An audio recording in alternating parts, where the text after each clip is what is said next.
This clip was recorded for the UK Wine Show. For more information about the UK Wine Show, you can go to ukwineshow.co.uk.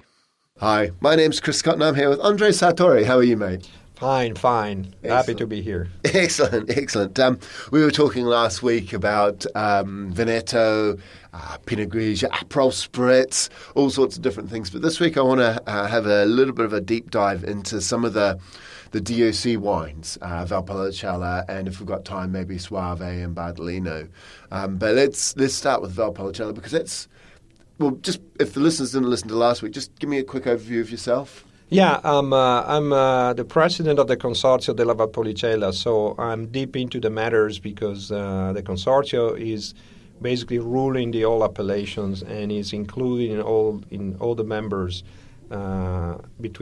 from farmers to wineries to people making wine. So we really cover all sectors and all segments of the appellation. Cool. So you're the man to talk about Valpolicella in a bit of detail. So. Perfect.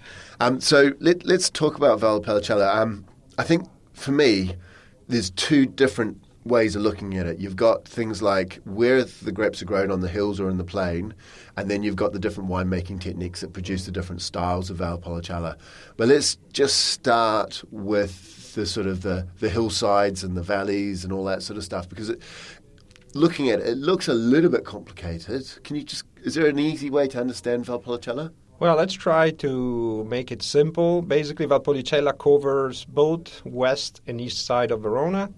The Verona County cover roughly 60% of the total productions of Valpolicella. The rest is split by different counties which are surrounding Verona.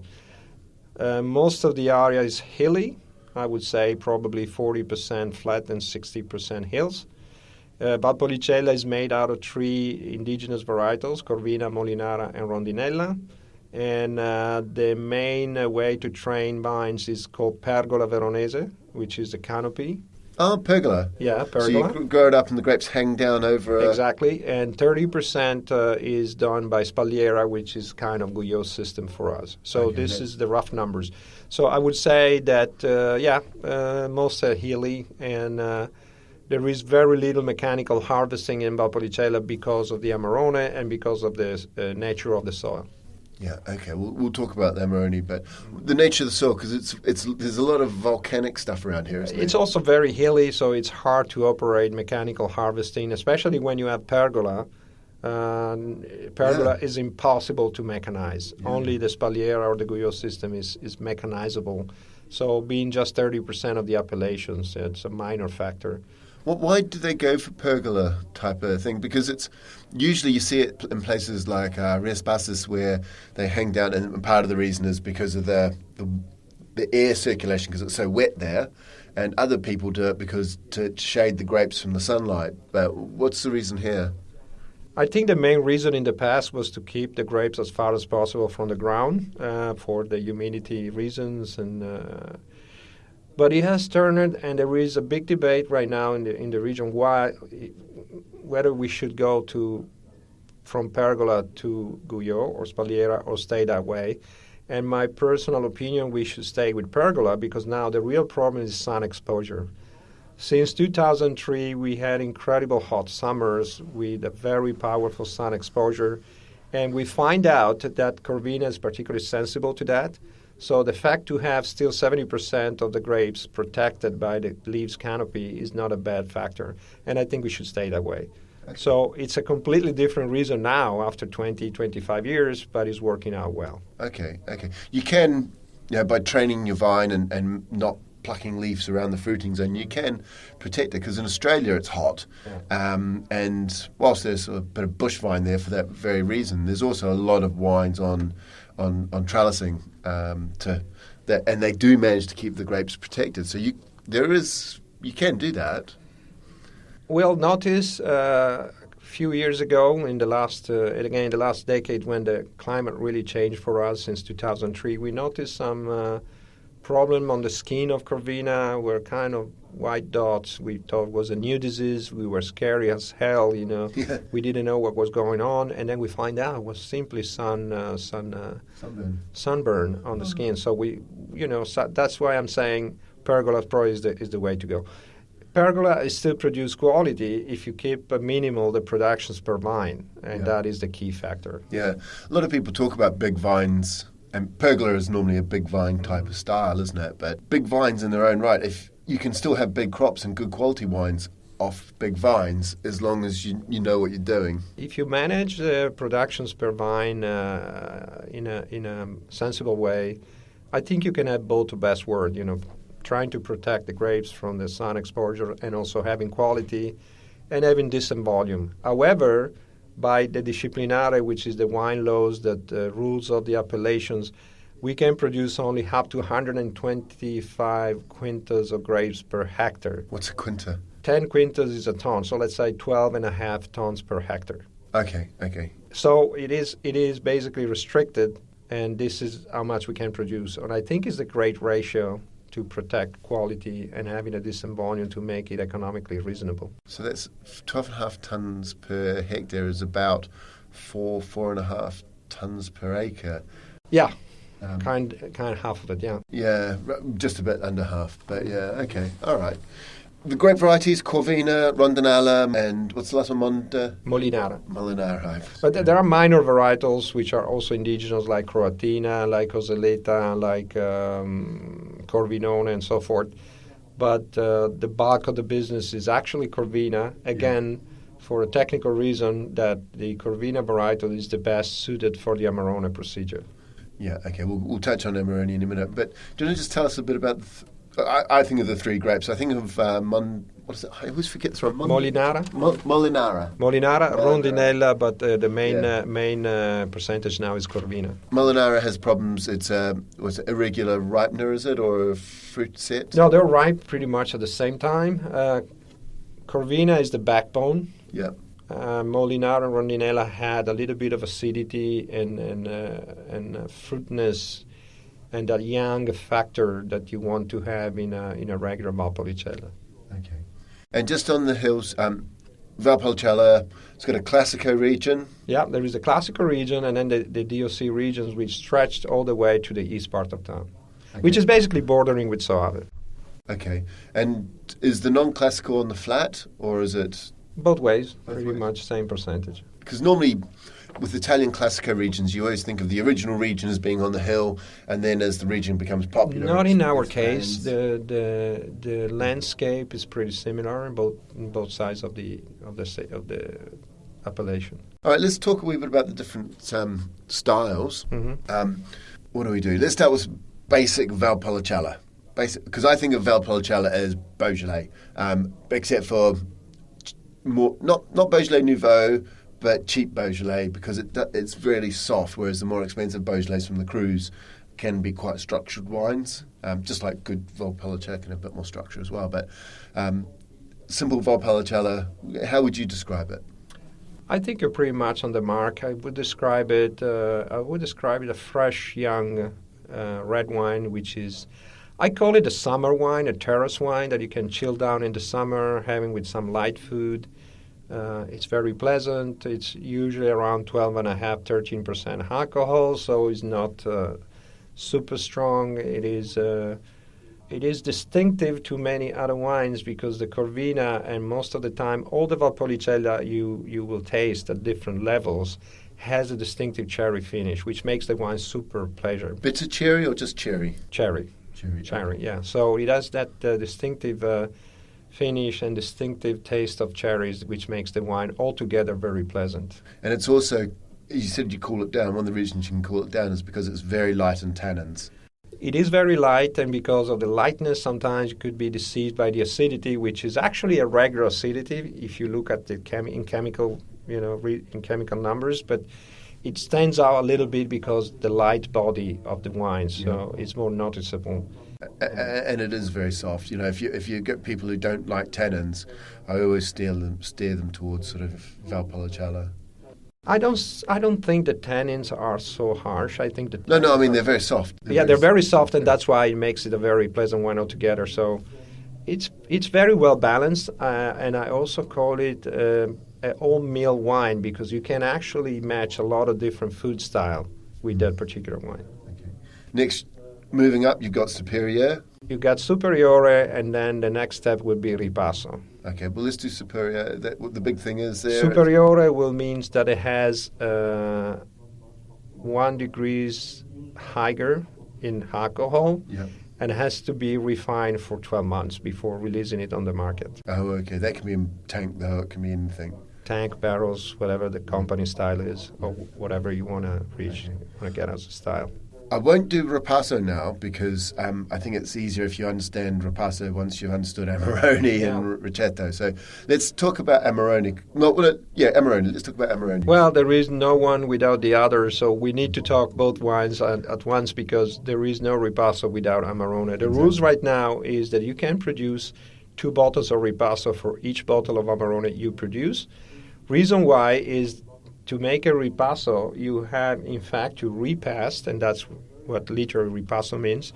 You have to repass on the lees of Amarone the liquid of the Valpolicella to make it a Ripasso. Is it lees or skins? I thought it was skins.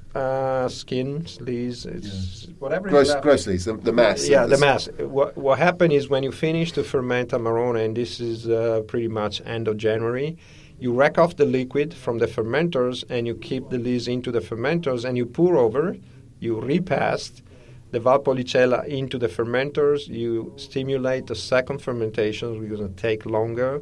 So basically you extract all the power that is left into the lees of the Amarone in the fermenters. Skins. So you use the word lees, but it is skins because lees is normally in wine terms or in English anyway. Lees is like sort of the dead yeast cells, whereas you're really after the skins. So you basically the objective is to get to produce a Valpolicella which has much more structures, has more persistent. It's higher alcohol contents.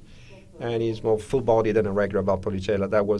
That is basically the project. And market-wise, the idea behind was to have something between Amarone and Valpolicella.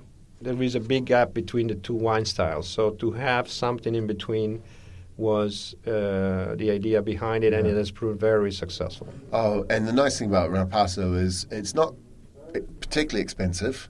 You know, it's more expensive than maybe your entry-level Valpolicella, but it's well down on price. Like we show Rapassos in our tastings, and the one we show is about £10 a bottle, which is it's at least half price of an Amarone. At least. And you're not getting an Amarone for sure, but you're getting But you're in between, and I think it's very pleasant, and you can age it for longer, so you can have more structured wine. I think it was a great idea to do that, and the numbers are proving that. And when was Ripasso invented? It started to become a factor back in the 70s. The technology always been there, but it has been starting to be recognized by the markets around the mid-70s, and it's really jumped over and boomed more or less in the 90s. So that's your Ripasso. Amarone, which, I think most people, if they think of Valpolicella, if you don't know about wine, you think of easy, soft drinking wines, and the wine geeks think Amarone. Although, to be honest, some people don't even clock that Amarone is Valpolicella. Oh yeah, I understand where you're going, and it's basically true. It's almost its own brand in itself. Yeah, it's its own thing, and Amarone is one of the flagship now of Italy. If you think of, together with Brunello's and Barolo's, the next will be Amarone. And Amarone is now very successful. We produce and sell more or less 15 million bottles per year in the area, which means 30 million bottles of Ripasso as well.